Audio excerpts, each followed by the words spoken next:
November 24 திங்கட்கிழமை லட்சத்தீவு பகுதியில் உருவாகக்கூடிய சுழற்சி படிப்படியாக தீவிரமடைந்து புயலாக மாறுவதற்கான வாய்ப்பு ரொம்ப அதிகமாக இருக்குது. அப்படி அது புயலாக மாறுனா எங்கே கரையை கடக்க போகுதுன்னா, இலங்கையில் இருக்கக்கூடிய கொழும்புக்கு தெற்கு முனையில் அது கரையை கடப்பதற்கான வாய்ப்பு இருக்குது. நாளை மறுநாள் புதன்கிழமை, அதாவது ஒரு மதியான நேரத்தில் புதன்கிழமை அது கரையை கடந்து படிப்படியாக கிழக்கு நோக்கி சென்று இலங்கையுடைய கிழக்கு புறமாக அது அந்த பக்கம், அதாவது ஆம்பாரா, திரிகோணமலை இந்த பகுதியில் நிலவுவதற்கான வாய்ப்பு இருக்குது. அப்படி தான் வானிலை படங்கள் காட்டுது. இப்போ நம்மளுடைய கேள்விகள்லாம் எப்படியெல்லாம் எழுந்திருக்குன்னா, இது புயலாக இங்கேயே மாறிடுச்சுன்னா இந்த புயலுக்கு சென்னியாருங்கிற பெயரை வைப்பாங்களா அப்படிங்கிற ஒரு கேள்வி எழுந்திருக்கு. ஏன்னா அந்த பக்கம் வேற அந்தமான் பகுதியில் அங்கே ஒரு சுழற்சி வேற அங்கே தாழ்வு பகுதியாக மாறி அது ஒன்று நீடிச்சிட்ருக்கு.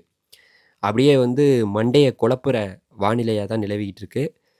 அதனால் நாளைக்கு மறுநாள் இலங்கையில், குறிப்பாக இலங்கையுடைய கொழும்புக்கு தெற்கு முனையில் ஒரு புயல் கரையை கடப்பதற்கான வாய்ப்பு ரொம்ப அதிகமாக இருக்குது.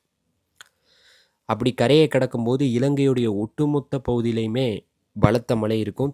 அதாவது மேற்கு பகுதி, இலங்கையுடைய மேற்கு பகுதியில் ரொம்பவே கூடுதலான மழை இருக்கும். இப்போ தமிழ்நாட்டில் டெல்டா மாவட்டங்கள், தென் மாவட்டங்கள், குறிப்பாக டெல்டா மாவட்டங்கள்லாம் ஒரு நாள் மழைக்கே பல இடங்களில் குளங்கள்லாம் நிரம்பியிருக்கு. ஏரி குளங்கள்லாம் நிரம்பியிருக்கு. 10 சென்டிமீட்டர், 5 சென்டிமீட்டர், 20 சென்டிமீட்டர் மழை குறிப்பாக இலங்கையை சுற்றி இருக்கக்கூடிய டெல்டா மாவட்டம், தென் கடலோரம், தமிழ்நாட்டோட தென் கடலோர பகுதிகளில் மழை பதிவாயிருக்கு.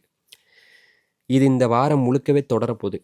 ஏன்னா அந்த நிகழ்வு இலங்கையை சுற்றிக்கிட்டே வர்றனால நமக்கு இலங்கையை சுற்றி இருக்கக்கூடிய தமிழ்நாட்டோட அந்த கரையோர பகுதிகள், டெல்டா, தென் கடலோரம், கன்னியாகுமரி வரை இருக்கக்கூடிய அந்த கடலோரங்களில், இலங்கைக்கு ஓரமாக இருக்கக்கூடிய கடலோரங்கள், தமிழ்நாட்டோட கடலோரங்களில் மழை தொடர வாய்ப்பு இருக்குது.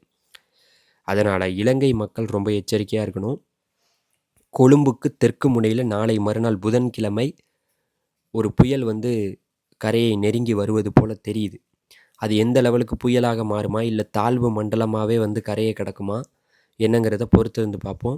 அதனால் கொழும்புக்கு காற்று அச்சம், மழை அச்சம், தீவிரமான மழைப்பொழிவு எல்லாமே நாளை மறுநாள் இருக்க போகிறது.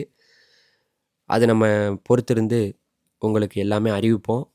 இது தொடர்ந்து இலங்கையுடைய மேற்கு புறத்தை தாக்குறது மட்டும் இல்லாமல் இலங்கையுடைய அந்த பக்கம் கிழக்கு புறத்துலையும் போய் அந்த பக்கமும் தாக்குதலை ஏற்படுத்த போகுது. அது தொடர்ந்து கிழக்கு நோக்கியே போதா, இல்லை சற்று வடக்கு நோக்கி இது நகரப்போதாங்கிறத வானிலையும் காலமும் தான் முடிவு பண்ணணும். அதனால் காத்திருங்கள். அடுத்த ஒரு அறிக்கையோடு சந்திக்கிறேன்.